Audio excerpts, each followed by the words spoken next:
Salut les amis, aujourd'hui dans cette vidéo un peu plus technique que d'habitude, je vais vous montrer comment poster des fichiers sur Usenet à travers le logiciel ngPost. Donc ngPost, vous avez un lien sous la vidéo, un lien qui vous renvoie directement sur le logiciel. Donc ngPost, vous allez voir, marche très bien et surtout il a l'avantage d'être disponible sur beaucoup de plateformes, Linux et Windows. Donc là c'est un tuto spécial Windows, mais vous avez exactement la même chose sur Linux. Le principe reste le même. Donc si vous voulez le télécharger, vous cliquez ici ngPost et vous prenez la version qui vous intéresse. Donc là, c'est la version Windows que j'ai déjà téléchargée et installée sur mon ordinateur. Donc il est là. Donc vous aussi, vous allez cliquer sur ouvrir, vous l'installez et on passe tout de suite à la configuration de ngPost qui permet donc de poster des fichiers sur les newsgroups et donc d'utiliser au maximum les capacités du réseau Usenet, c'est-à-dire le stockage et le téléchargement. Alors nous voici donc sur ngPost. Donc ngPost pour poster des fichiers sur les newsgroups.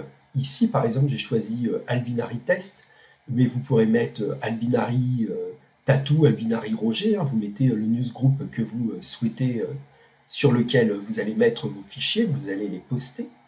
Donc ngPost marche extrêmement bien. Vous avez une version ici, même en français, donc c'est un de ses atouts. De toute façon, à part ngPost, il y a très peu de logiciels de poste pour Usenet. C'est celui qui est le plus mis à jour. Il a quelques petites lacunes, mais il reste extrêmement efficient et conviendra à l'immense majorité, à 99% des utilisateurs qui postent sur Usenet. Ici, vous voyez, il va falloir un fournisseur d'accès à Usenet, c'est normal. Pour télécharger, il faut un fournisseur d'accès et pour poster, il faut aussi un fournisseur d'accès. Les fournisseurs d'accès à Usenet sont nombreux, tous les fournisseurs d'accès autorisent le download et l'upload, mais spécialement pour ngPost et pour les posts sur Usenet, moi j'utilise Viper News. Donc Viper News est un excellent fournisseur d'accès à Usenet qui permet de télécharger et aussi de poster sur Usenet. Alors pourquoi Viper News? Pour trois raisons. La première, c'est que Viper News est situé aux Pays-Bas. C'est un serveur de newsgroup indépendant, mais qui est régi donc par la loi néerlandaise et qui est beaucoup plus favorable à ceux qui postent et à ceux qui téléchargent que les serveurs de newsgroup basés aux États-Unis. La deuxième raison, vous avez des blocs, donc c'est-à-dire un certain nombre de données que vous achetez par avance. Et donc là, vous voyez, le premier bloc coûte 14 €. Et vous voyez, will not expire, c'est-à-dire vous allez pouvoir l'utiliser autant de temps que vous voulez. Donc comme l'upload n'est jamais décompté de votre bloc, et ben une fois qu'il est acheté, vous allez pouvoir l'utiliser pour poster autant que vous voulez. Et surtout, vous allez pouvoir utiliser Viper News aussi pour télécharger. Viper News est un des meilleurs fournisseurs d'accès hollandais. Et donc vraiment, il marche très bien. Et la troisième raison, tout simplement, c'est que le post est autorisé par défaut. C'est-à-dire, vous n'allez même pas demander l'autorisation d'accès. Vous voyez, Posting Access Included and Enabled by Default. C'est-à-dire que vous rentrez dans ngPostNewsViperNews.com, vous mettez vos identifiants et votre mot de passe et vous allez pouvoir l'utiliser. Et il y a une petite quatrième raison pour ceux vraiment les plus parano. On va dans Privacy Policy et qu'est-ce que vous remarquez? Les logs, c'est-à-dire l'historique de vos posts via Viper News, ne sont gardés que 14 jours. Donc, c'est vraiment au niveau de la confidentialité des données, c'est ce que je vous disais un peu en début de vidéo. Le fait de poster avec un serveur de newsgroup basé en Hollande vous garantit une plus grande confidentialité. Donc vraiment, Viper News, vous avez un lien sous la vidéo. Donc si vous aussi, vous cherchez un fournisseur d'accès à Usenet pour poster en toute confidentialité et en toute sécurité, je vous conseille Viper News. C'est celui que j'utilise lorsque je poste sur Usenet. Je l'utilise depuis 3 ans et j'ai jamais eu aucun souci avec eux, ni de connexion, ni de fichiers manquants, ni de fichiers altérés.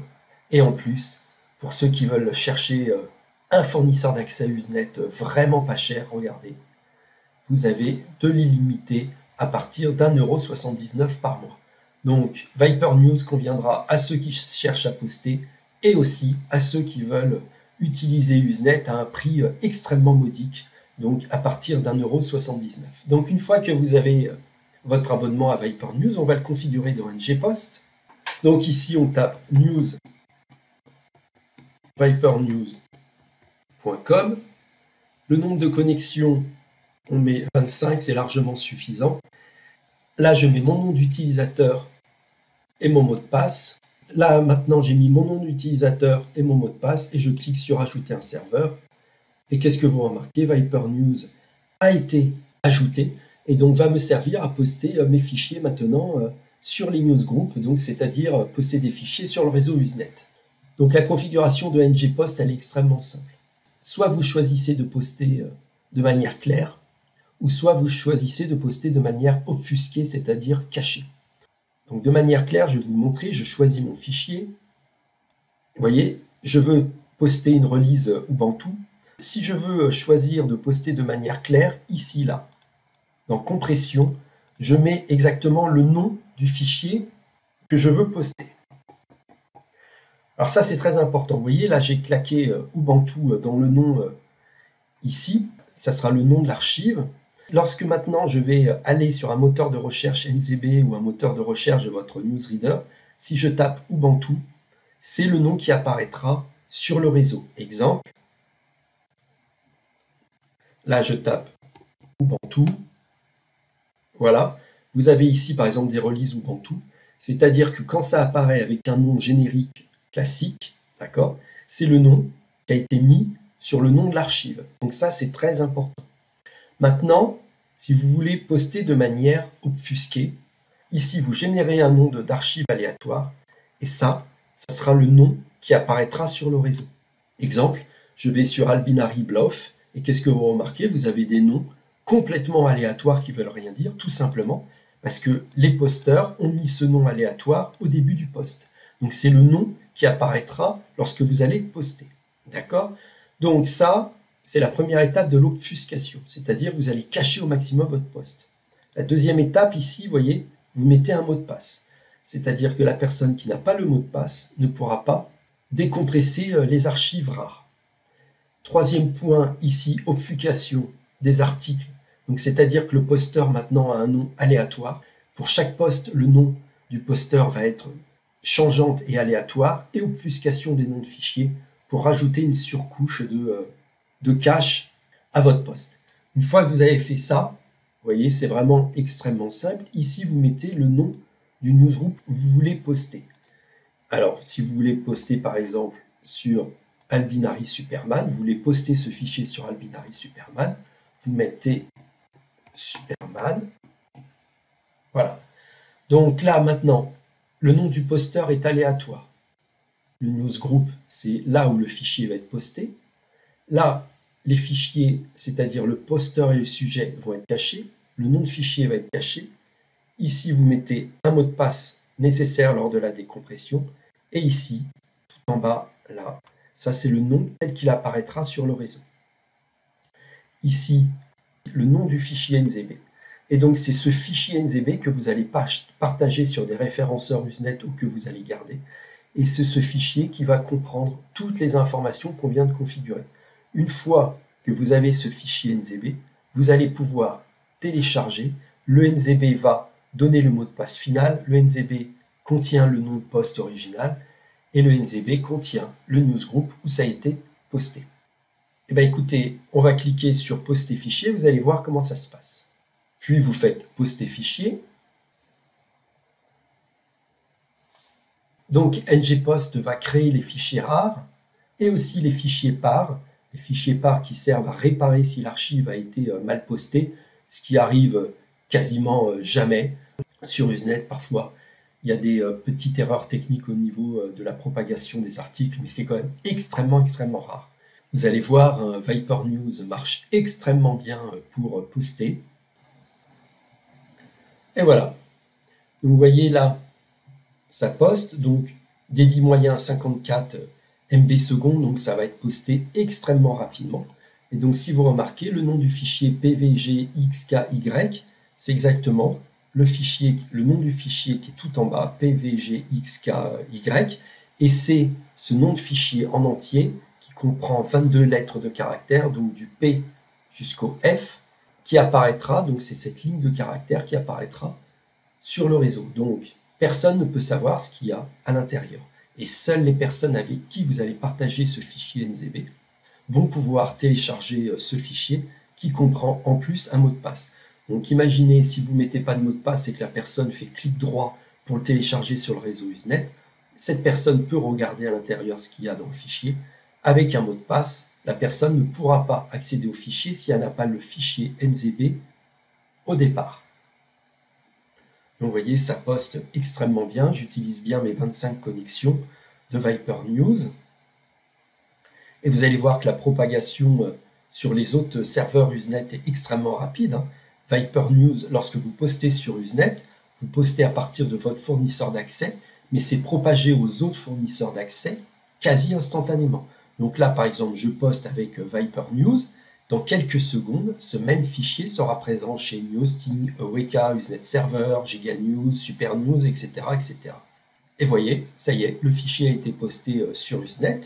Donc, on va regarder s'il est présent. Donc, pour l'instant, il ne va pas être présent chez Superman parce que le logiciel n'affiche pas directement. Mais par contre, si on fait ouvrir à NZB, on clique dessus.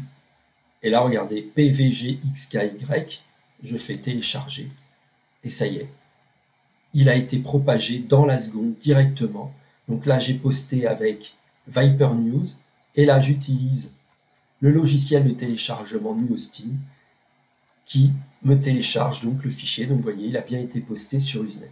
Alors, je vais faire annuler. Ça ne sert à rien de le télécharger. Je l'ai déjà sur mon disque dur.